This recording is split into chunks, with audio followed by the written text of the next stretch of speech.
Right, so today I've got an MBC3 cart to assemble for a friend, so I'm just going to jump straight in and get started with this. So we'll move that out of the way. I've got you zoomed in far enough here, I think, for now. If you can hear the noise in the background, that's my 3D printer. I'm just printing some various things. Not related to this, obviously. Right, so first I'm going to start with what I usually start with, and that is the Flash Chip. Which, well, first I want some flux on here.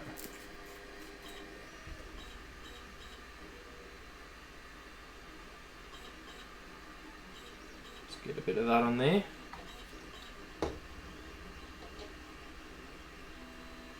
Get this lined up.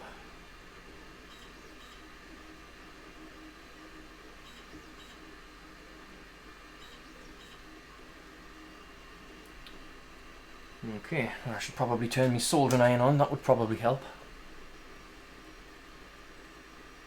Give that a second to warm up. Excuse me.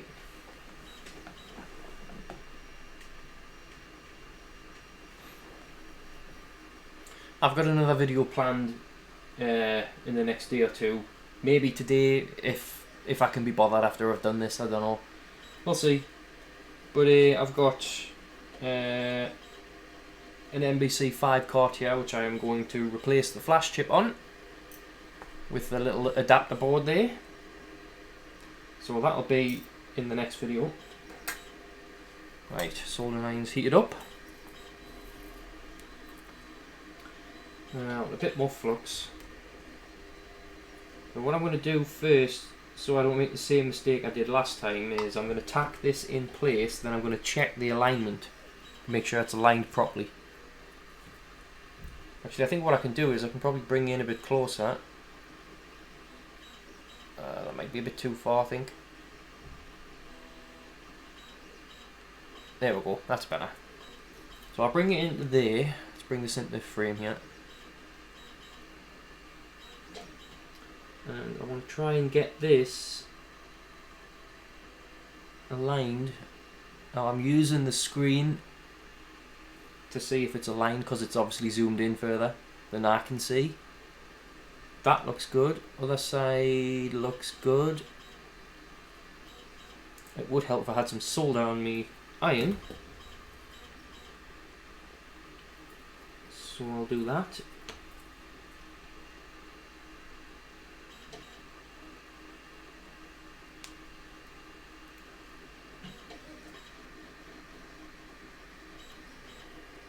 Right, that side's down, good enough for now.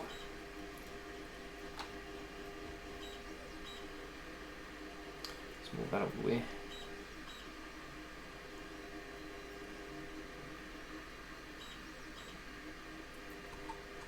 Just a little bit more on there. Seems to evaporate very quickly, this flux.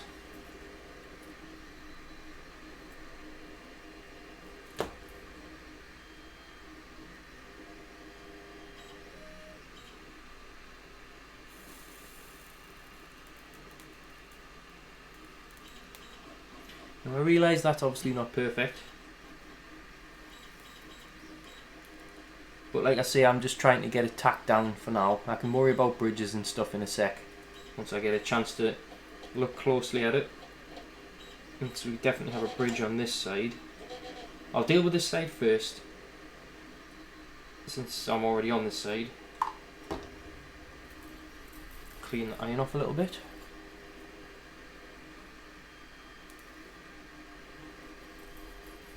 That's better.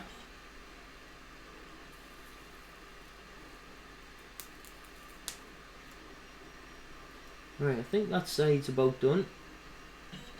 Let's have a look. Looks good. Get that in shot for you there, if it'll focus. Will it focus? Come on. It's not going to focus, is it? No, but you can basically see it's... There you go. That's soldered down nicely. Do the other side. Same again, just a bit of flux. Make sure the iron's clean, and it is.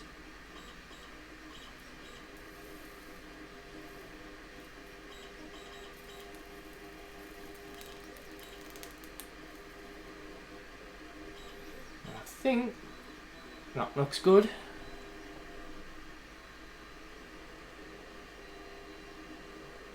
Yeah, that looks good to me. In case you were wondering, yes, the pins on the end, the 2 pins on the end, are supposed to be bridged like that. That's normal. Right, now I'm just going to give it a quick once over with my little magnifying eye loop thing, whatever you want to call it, just to see, just to double check, make sure it is good. Doesn't hurt to double check. And that looks fine. Let's check this side as well. Yep, that looks good. Okay. Right, next chip then. Let's do the Fram chip.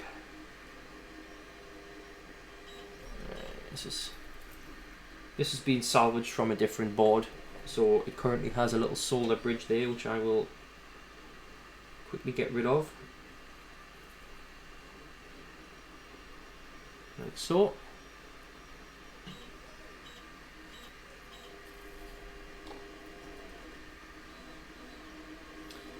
Let's put some flux on there.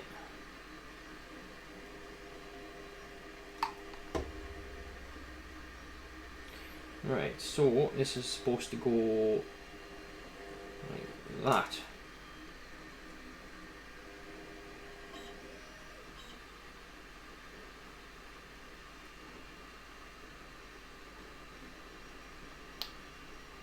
Yeah, that's about good enough, I would say. Maybe down a bit more.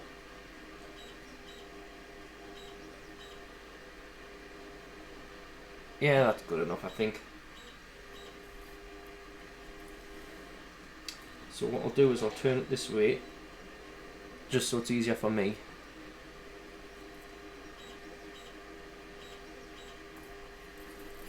Clean the iron off a little bit.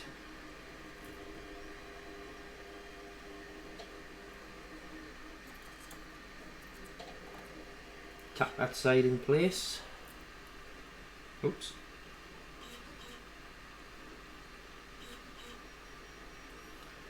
And then get a bit of flux in here again.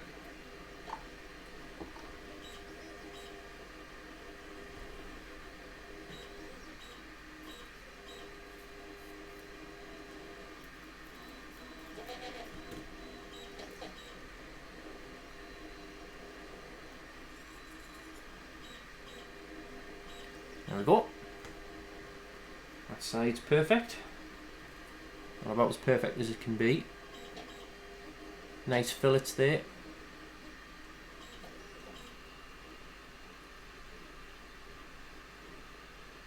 Looks good.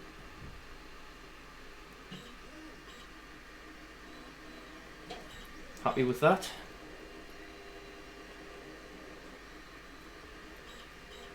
Yeah, you see how these ones that I've soldered at the top, you can still see a little bit of gold underneath the pin there.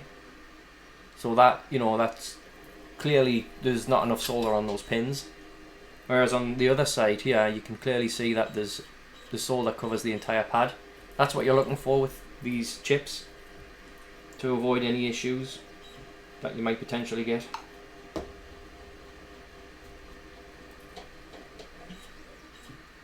When you've got a pin pitch that's as wide as this, obviously on this chip here, you can see how fine the pin pitch is.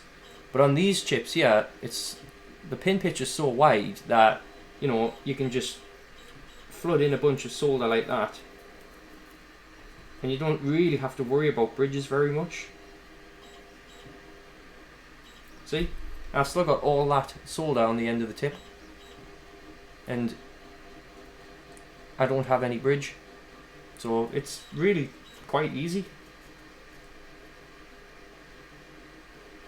That's literally all that takes.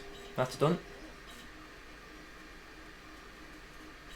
Still zoomed in a bit much, it's not really going to focus, but you can see what I'm getting at.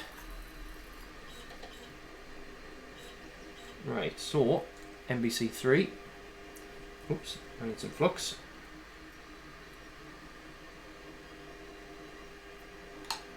Some of that on there.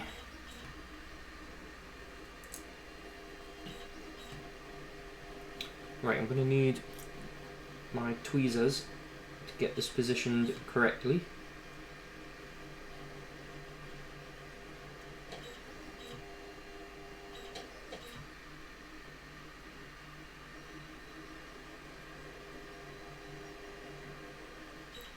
That looks good. Clean my tip off.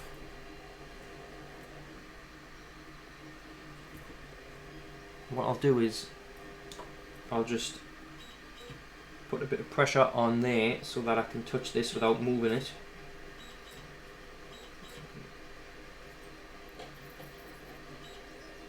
Right, that'll do. That's not going anywhere.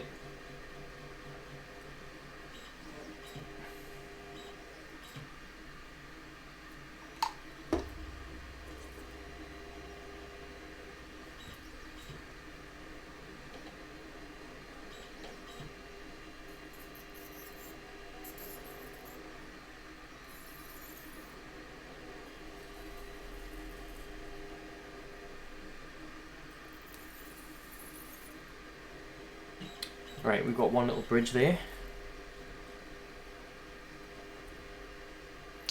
A bit of flux.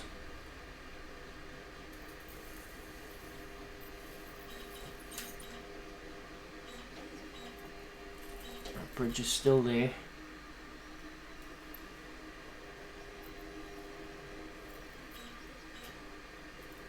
Sometimes bridges can be stubborn, but with a little bit of perseverance, you can just work them out. If it's giving you trouble, just add more flux. Clean your tip, add more flux. That's really all you need.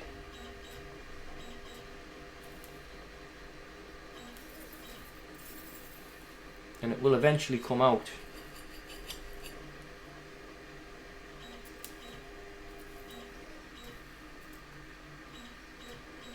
There we go. Right, let me just double check that. Just make sure that is actually out. Yes, it is. Okay.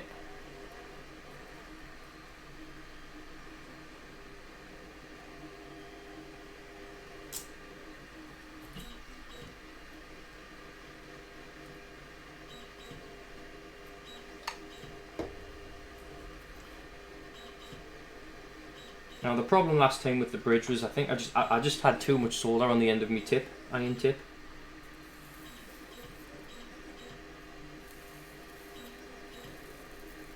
I think I've done the same this time as well. So I've got 3 pins of bridge there now. Right, now there's only 2.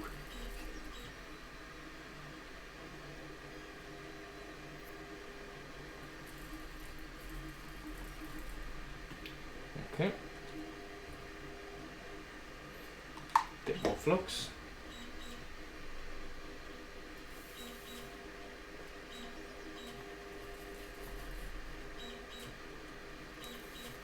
See, every time you clean your iron and then come back and touch it up, you're taking a tiny bit of solder away from it. That's why it's important to clean your iron every time you touch it up. Because each time you touch it up with a clean iron, you're pulling a little bit of solder away from the chip. And that's how you get bridges out. Now, is that still bridged? I can't actually tell. It looks like it is, doesn't it? Right, let me have a look.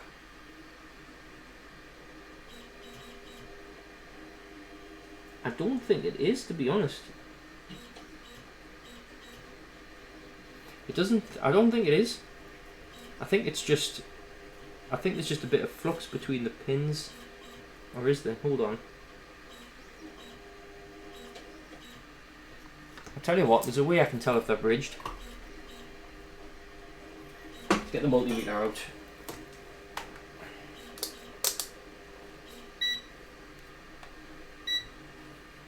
Right, let's see if these two pins are indeed bridged. Which ones is it against? This one here. Ooh. This one here and the one next to it. No.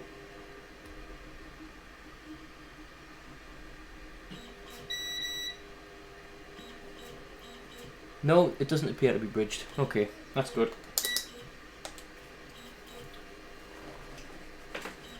Doesn't hurt to double check if you're not sure.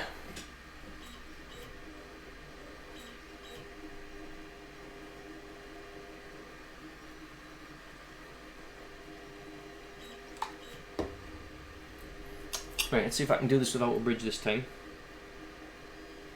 That might be too much, but we'll see. Now I'm going to clean my tip off before I do any more, just in case.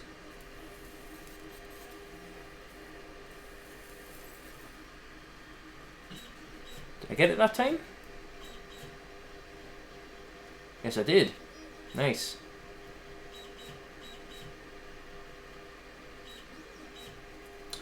Cool. I'm just going to give that a double check.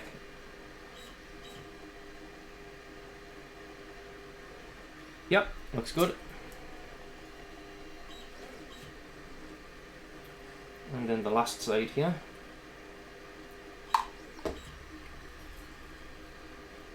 Now there's already solder on there, so I'm just going to put a tiny drop on here. Just touch it on.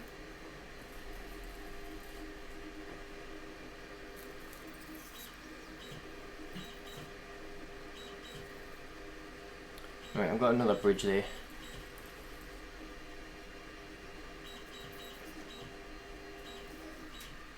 Honestly, this chip is the worst for getting bridges and stuff. It's so easy to bridge pins on this chip.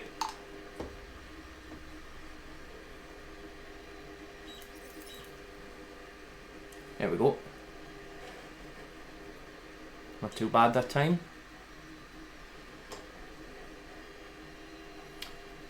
Right. So we'll do...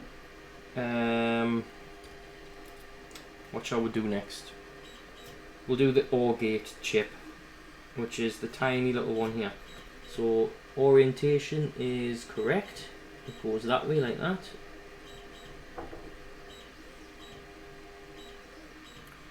First things first, I think I'll put some flux on it.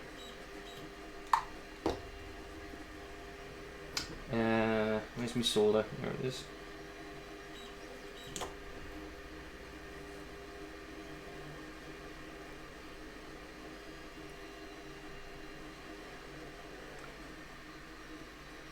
Just get that lined up.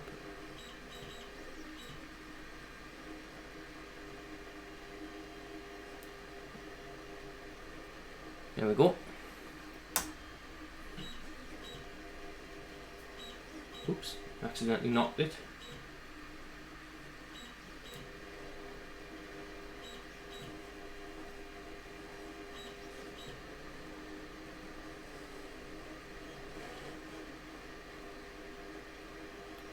It's a tiny bit. I can probably straighten that up actually.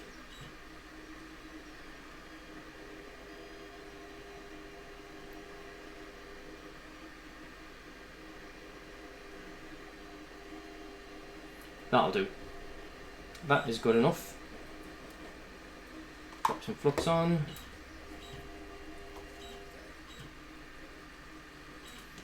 Tiny bit of solder.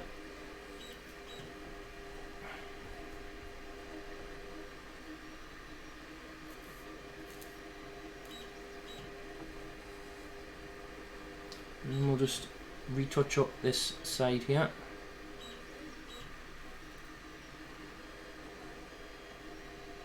There we go, that's good enough.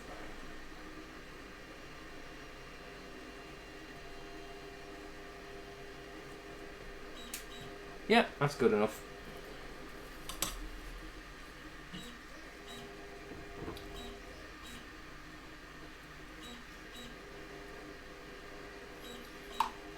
Last but not least, the power management chip.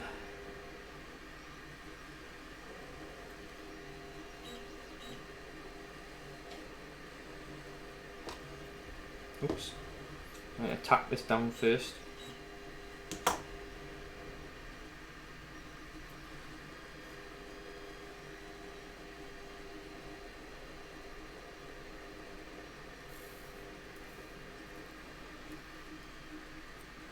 There we go.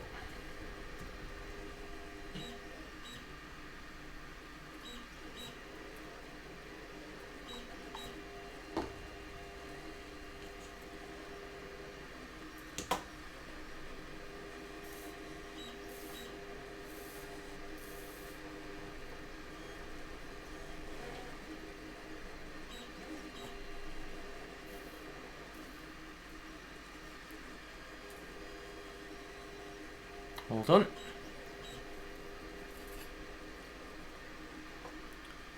Now we'll do the crystal.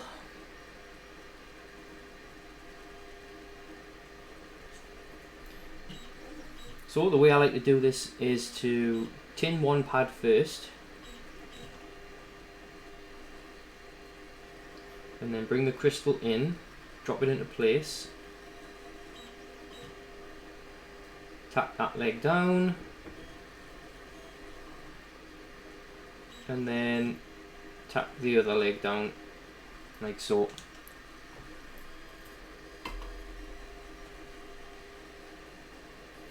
Right, that's all the main chips done. So bring out a bit.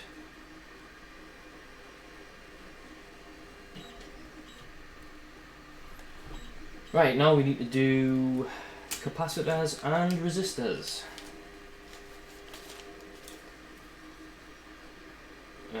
So I want capacitors first. I always do capacitors first. Just my way of doing things. Oh, I do actually have a spare Fram chip there. Didn't even realise. Good to know, I suppose. Right, so 100 nanofarad first. I want 5 of these. 1, 2, 3, 4, 5. There we go.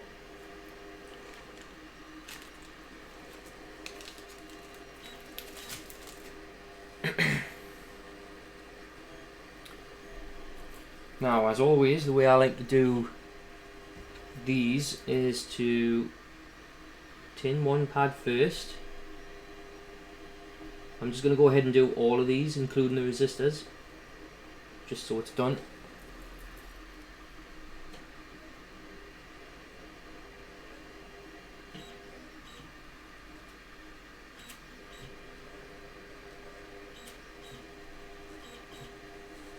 Like that. Get them all tinned up. And then what I'll do is I'll come in, I'll introduce the capacitor in, and then tack it into place, like so. Make sure it's flush.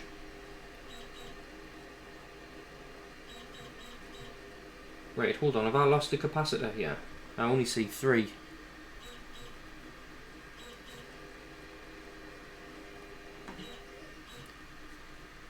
Did I only put 4 on here? Huh. I guess I did. Oh well. We'll get another one.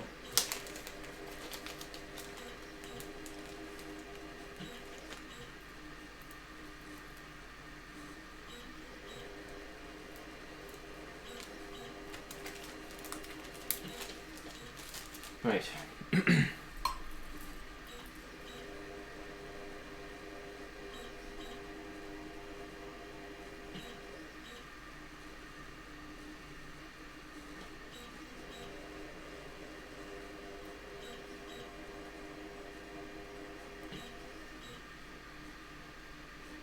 So C1, C2, C3,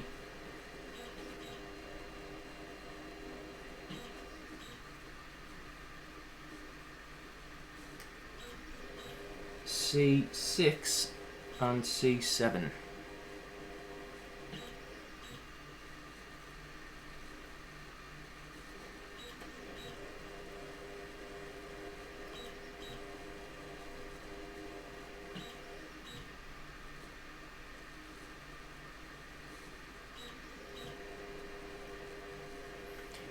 There we go. So next is 15 picofarad.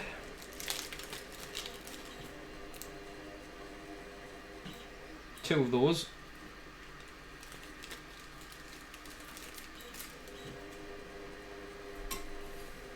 And these go to C4 and C5. Yeah, so I'll do C5 first, since the board's already oriented like this.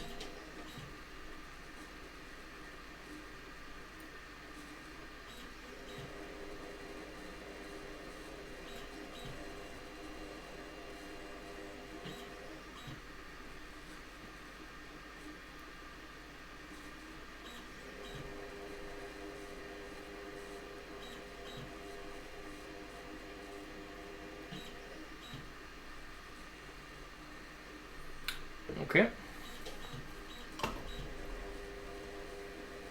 Resistors. So I always start with the smallest resistor first, smallest value resistor first, which is 1K.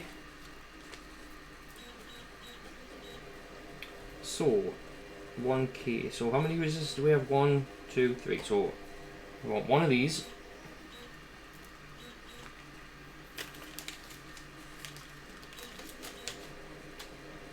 So the 1K goes to R3, I believe, which is there in the middle.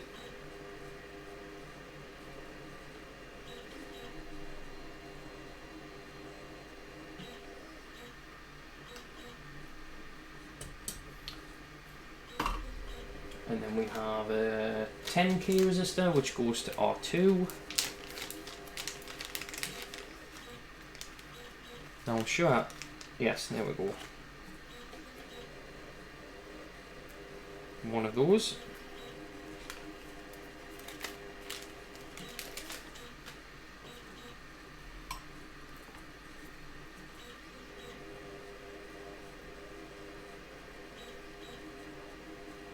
I must have flux on the end of my tweezers because everything seems to stick to them.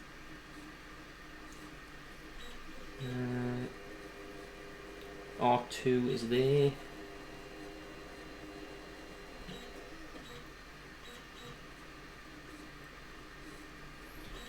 And last but not least is the 330K resistor.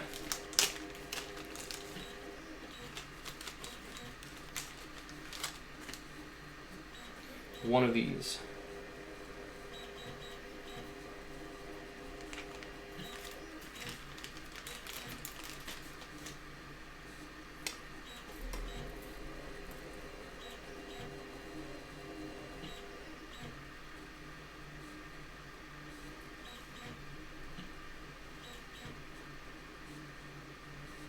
So if you've watched my previous videos, you'll probably notice that this process is pretty much the same as it was for the MBC3 cart that I did about a week ago now, I think. The process is basically the same, but the board is just laid out a little differently.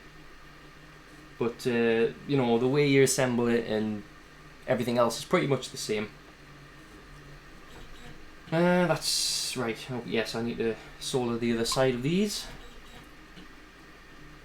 So we'll start at the bottom, or the top rather.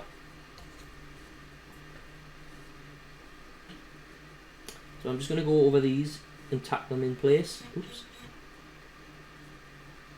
There we go. My 3D printer has finished.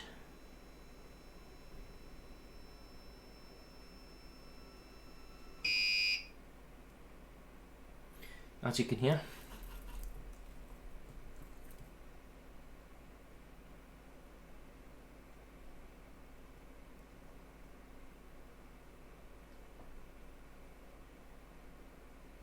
There we go. So what I like to do once I've done that is drop the flux on each one.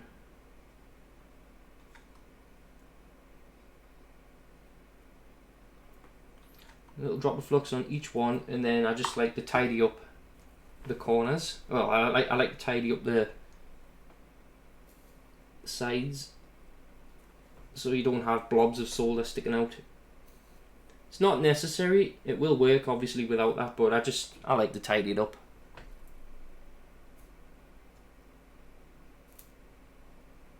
So I just go around the sides and just touch each side up.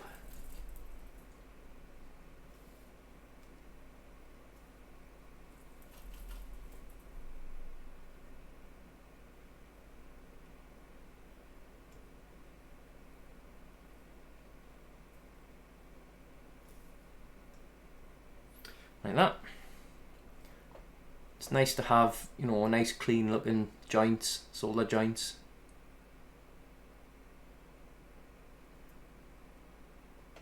How close can I get in? Yeah, I like it to look nice and tidy. So with that done, all that's left is the battery holder. Now, the battery holder, I don't have any of these spare, so I've had to salvage one from one of these. Hang on a second. I had to salvage a battery holder from one of these cheap tiny Chinese bootlegs. So I'm going to have to tidy this corner up. This tab, I'm just going to have to snip this off, I think, this little tab here. As this needs to sit as flush as possible. Well, that just flew off somewhere, I don't know where that went.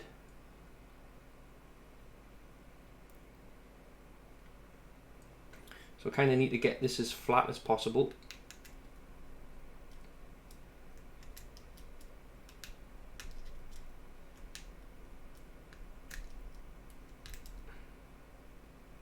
That should be alright. These battery holders are actually designed for CR 2025s, but if you mount them a certain way, you can make them fit 2032s. I always use 2032s in these carts because, well, they fit and they're higher capacity, so why not? But you do need to use quite a low profile battery holder, so I just usually go with a 2025 holder and then just, you know, make it fit, make it work.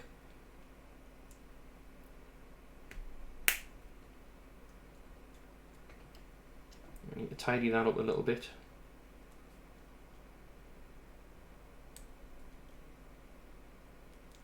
It's looking a bit rough.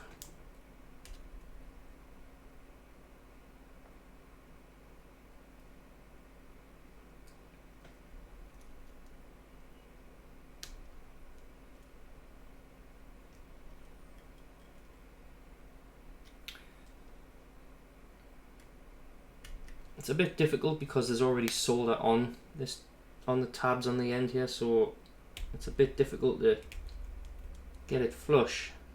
That should be alright. Let's get rid of this mess.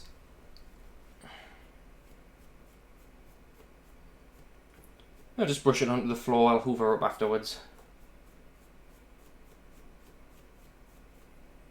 That'll do. Okay, so let's just wipe this down a little bit first because I've got my grubby fingers all over it.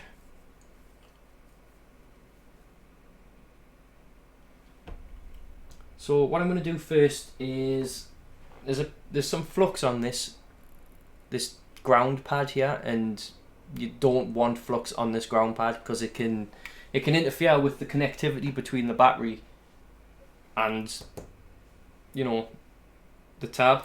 So you want that as clean as possible. So before you put the battery holder on, just give that a wipe down. Make sure it's clean, which it now is.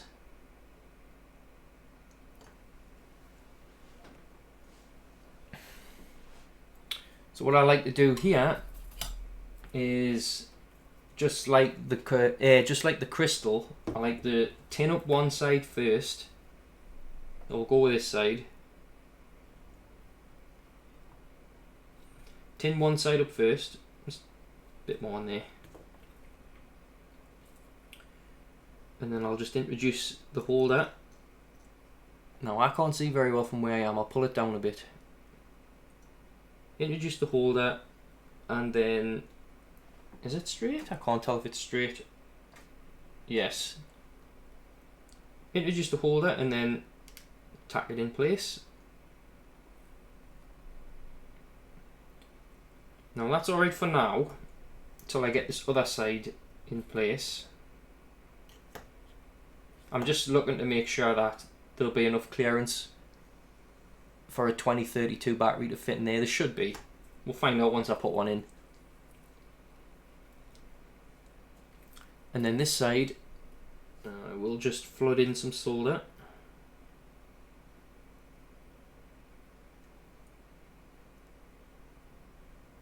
Give it a couple of seconds. There we go. That's a nice joint. Be careful not to touch that now, because that will be red hot. And what I'll do as well is I'll just put a little bit more on this side, just to ensure that it's secured fully. Give it a couple of seconds. There we go. Now I'm going to give that, 30 seconds to cool down. While I'm doing so, I'm going to go and find a battery, which I have over here somewhere. Plenty of batteries over here.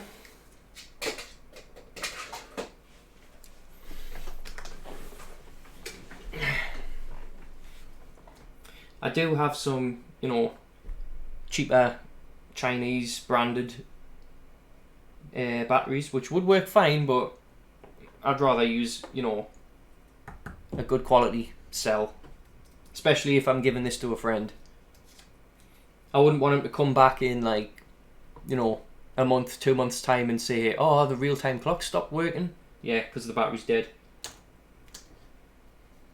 So I'd rather just give him a good battery from the start, and then there'll be no problems.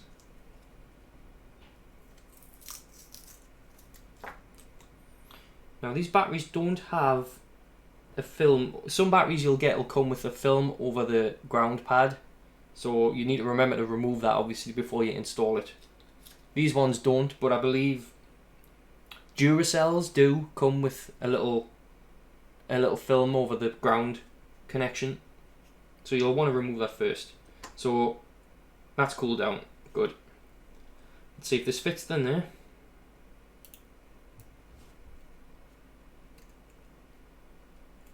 It does, very nicely. Nice and flush. Should be fine. Now I've just thought I'm going to take this back out because I've just realised that I need to clean this board first. I should have done that before I put the holder on, but it's fine. It's not going to hurt it. So let's just take that back out. The battery holder will scratch up the battery a little bit, as you can see there, but don't worry about it. It doesn't hurt the battery. It's just a surface mark. I'll get my toothbrush to clean it with.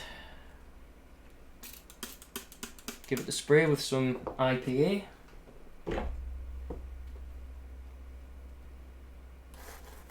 And get all that flux cleaned off. Even though it says it's no clean flux, it says no clean, but you should definitely clean it, because flux, no matter what kind of flux you use, it can be corrosive. So just because it says no clean, don't assume that, it'll be fine.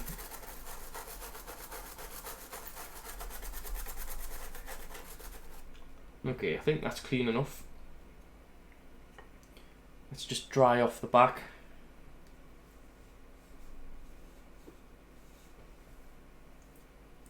Like so. Give that a few seconds to dry.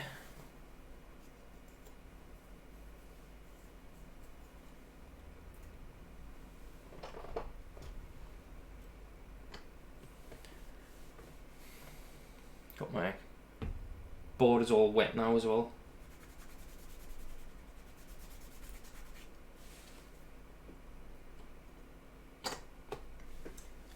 And that is basically done. I'll put the battery back in now.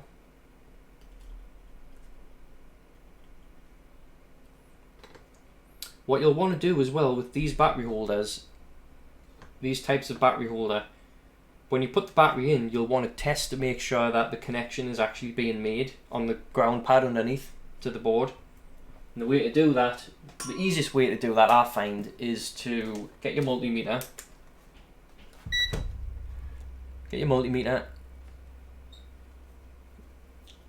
And touch your negative probe to ground, which is pin 32 right there. Touch that, and then just touch the top of the battery, and then you'll get the voltage reading. If you get the voltage reading, that means you've got a good connection.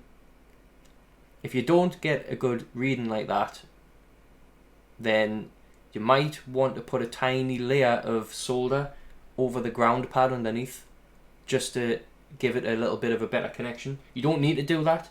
Like I say, if you get a connection like that now, see, if you get that, then you're good. You don't have to do anything. But sometimes you'll get some boards might be a little bit warped. Some of these, you know, they might be a little bit warped and you might not get such a good connection. In which case you'll want to go in and, you know, put a little bit layer of solder on the top of that pad. But that is basically done. That's ready to be programmed now. Yeah, it's ready to be programmed and put into a shell, which I have somewhere. There it is. Put that straight into a shell, like so. Now I can put a screw in it as well. I might as well, since I have them here handy. Let's put a screw in there as well.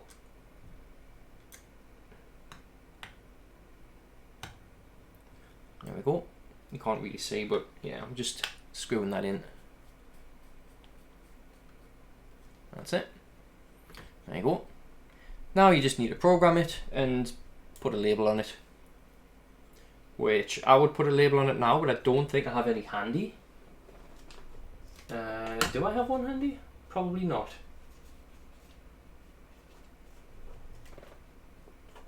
Yes, I do have a label here, but it's not cut out properly yet. So I will do that off camera.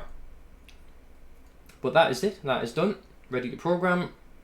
Ready to put your label on it, and then you're finished.